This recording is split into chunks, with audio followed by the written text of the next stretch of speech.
Viewers, চলে আসলাম ঝালকাঠি জেলার ঐতিহ্যবাহী সুগন্ধিয়ার ওরজ মাহফিলে। অবশ্য এবার ওরজ মাহফিলটা ভিন্ন রূপে সেজেছে। আপনার এক পার হচ্ছে দোকানপাট উঠছে মেলার মতো, আরেক পারে মাহফিল। আলহামদুলিল্লাহ, আমরা আসলেই খুশি। বরাবরের মতো এবার ওই একতরফা কোনো কিছু হয় নাই। ধর্মপ্রাণ মুসলমানদের জন্য একটা সাইড রয়েছে এবং অন্যান্য মানুষদের জন্য একটা সাইড রয়েছে। বেহেশতি মেহমান হয়ে চলে যান। অর্থাৎ রাসূলের হাদিস 100% সত্য। আমরা বুঝতে ভুল করি। আপনি হয়তো ভাবতে পারেন দাড়ি নাই, টুপি নাই, জুব্বা নাই, নামাজ নাই, রোজা নাই, আমার মতো পাপী মাহফিলে বসে কি বেহেশত পাবো? হ্যাঁ, আপনি পাবেন। আমার রাসূল মিথ্যা বলতে পারে না। রাসূল বলতেছে এটা বেহেশতের বাগান। আপনি সেই দিল নিয়ে বসেন, আপনাকে বেহেশতের উপযুক্ত না বাড়াইয়া আল্লাহ দুনিয়া থেকে বিদায় করবে না।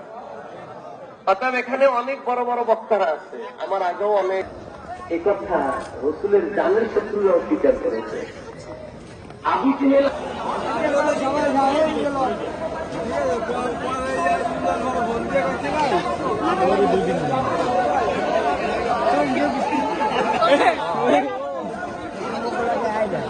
গাড়ি লই আছে।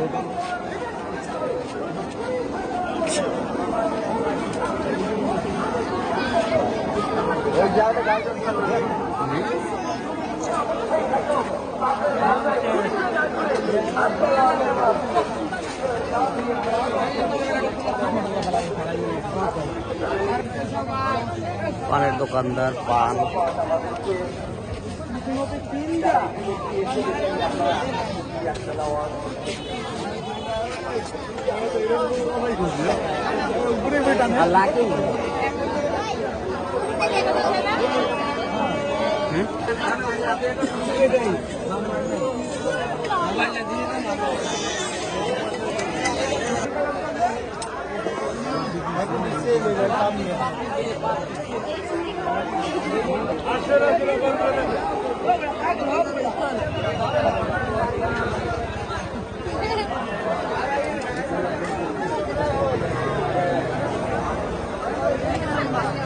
না না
ভিউ আর ভিউ।